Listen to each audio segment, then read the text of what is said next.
Hello, I'm Lake County Commissioner Bill Barron. And I'm the chair of the Confederated Salish and Kootenai Tribes, Shelly.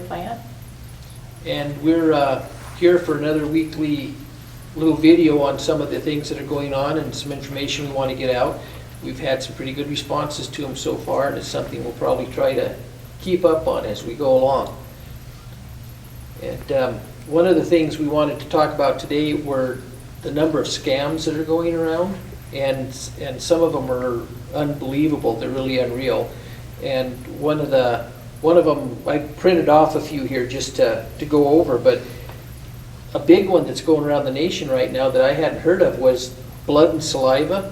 People are being contacted by other people that say that, hey, I had the virus and I was cured, and now my blood has the antibodies, and I'll sell you a vial of my blood for so much money. And people are actually falling for this around the country. I haven't heard this one actually happening in our county or the reservation here, but it has happened in other places in the country. And they're getting this blood and injecting it, and they don't know the blood types, they don't know HIV positive, they don't know where it's coming from. But that is definitely a hoax, and one you should really stay away from. And of course, another one that's always really big is the financial stuff. Like, you'll get contacted that, have you got your payment yet, your $1,200? If not, you're on a waiting list for 6 or 8 weeks, but if you contact us, we can get your information, we can put it in for you, and you'll get your money within a week. And then they ask you for your social security and your name and date of birth and all these issues. And you should never do that in any way at all. Another one I'll touch on is social security. The elderly people, they're being victimized a lot about issues along these same lines, that we can get you money in addition to your social security, and give us this information, do these things. And social security says absolutely not, that's not the way we do business, and we won't. If you have any questions, they give you a website to go to. It's ssa.gov, I believe, and they'll direct you where you need to go and what you need to do, or if it's a hoax. Yes, you should never give out your sensitive information, especially your social security number or even your date of birth, because a lot of information can be traced back to that. Do you want to talk about the local scam with Mission Valley Power? Why don't you go ahead on that? Okay.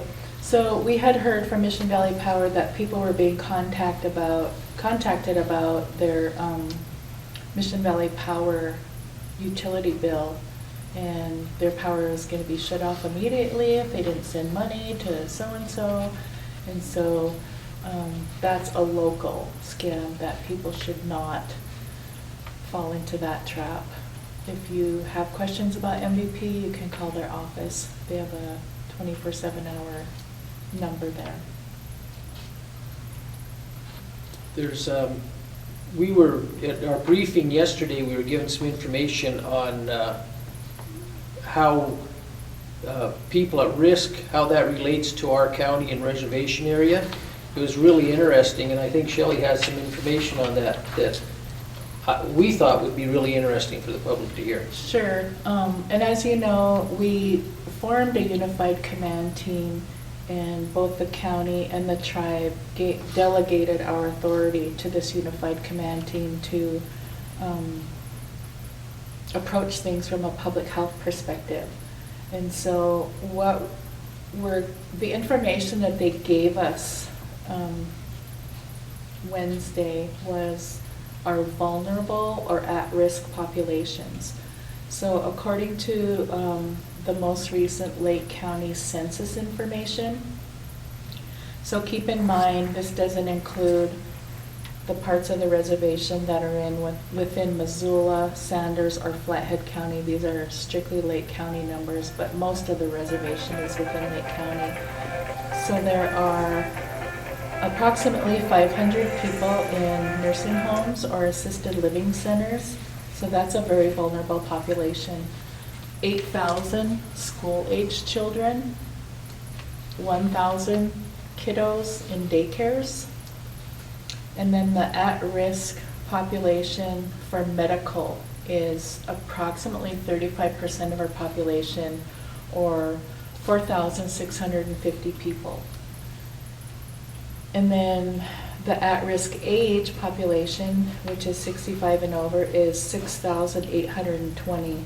So a total at-risk population within Lake County of 20,970 people. The total county population is approximately 31,000 at this point. So we're looking at a 67% at-risk population, give or take some numbers. In a situation such as a pandemic, we always want to prepare for the worst case scenario. It's kind of like a fire or a flood. You always want to prepare for the worst and hope for the best. The at-risk medical population originally was geared towards people with respiratory conditions.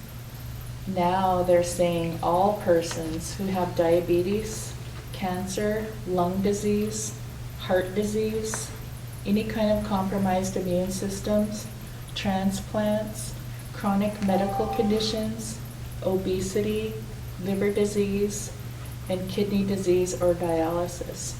So we could be in one or more of those numbers, say over 65 with a transplant, or in a nursing home with a heart disease. So some of those there might be some double counting, but to prepare for, again, the worst case scenario, the surge that we know is going to happen, these are the numbers that we're looking at today.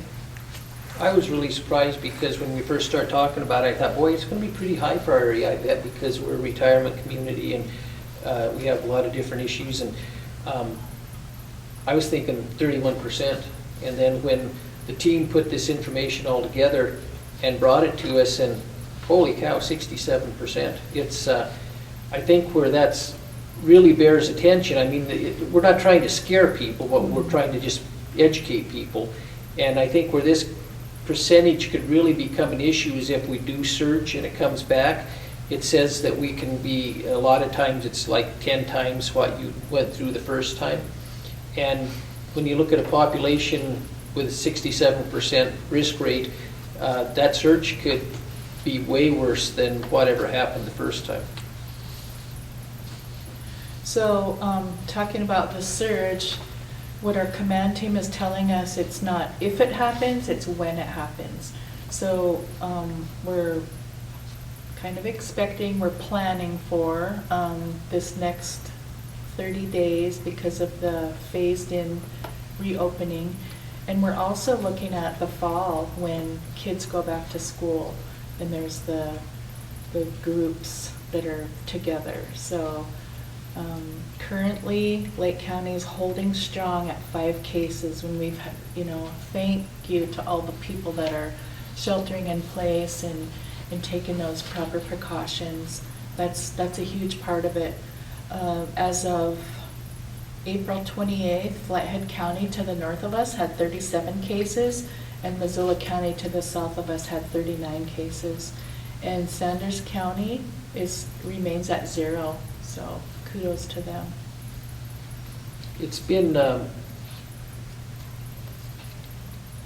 it's like Shelly said, we've been working hard at it. I mean, we've got a team that is really looking out for the interest of the community, and they're staying on top of things.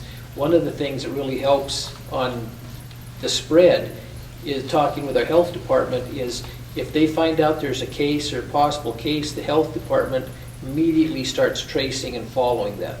And they trace back every contact they can possibly have and stuff and make contact with them and tell them about what's happened and get them into quarantine.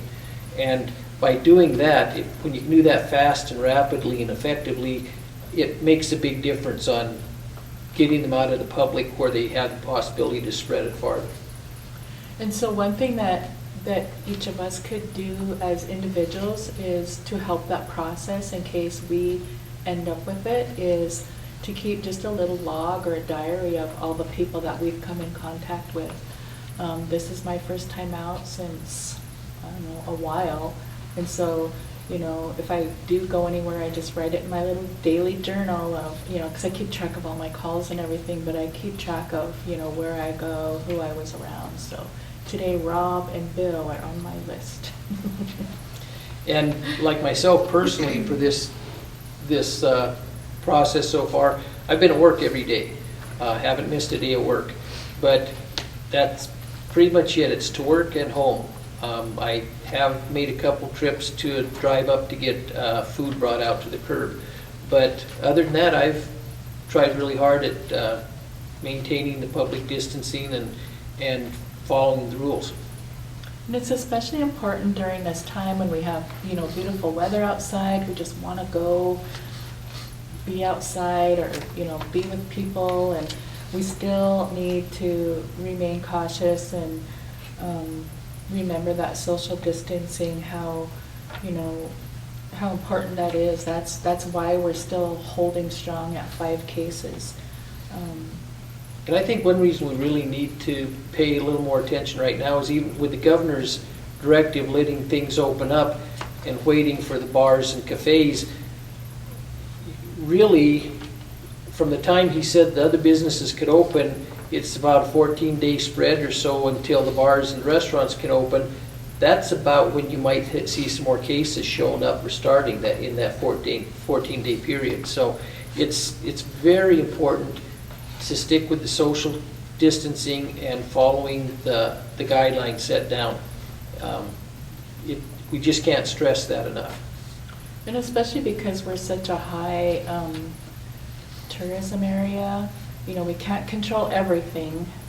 There is a 14-day quarantine in place for out-of-state visitors, but you know, enforcement is another question. And so when we have that, when we have the snowbirds returning, when we have people just passing through, you know, if they're on their way to another destination and they stop at a grocery store or a gas station, you know, it's putting our local population at a higher risk. Definitely is. And we do see a lot of out-of-state license plates in our area. So that's a concern. But, you know, before we go, there's one more scam I'd like to talk about. And nobody in our area is admitting to this right now, but you're getting emails or phone calls and saying, look, we hacked your camera on your computer, and we got pictures of you and your girlfriend or you and your wife having sex or being intimate together, and if you don't send us some money, we're going to release this to the web. And hackers do have the ability. Some of them are good enough. If they target you, they can hack into your camera and your video system on your computers when they're left on. So nobody's admitted to that happening in this area, but make sure you cover up your computers. My computer did get hacked, and apparently I was sending out emails asking for gift cards. So I had to change my password. So. All right. Well, thank you, Bill. Thank you. Good luck, everyone.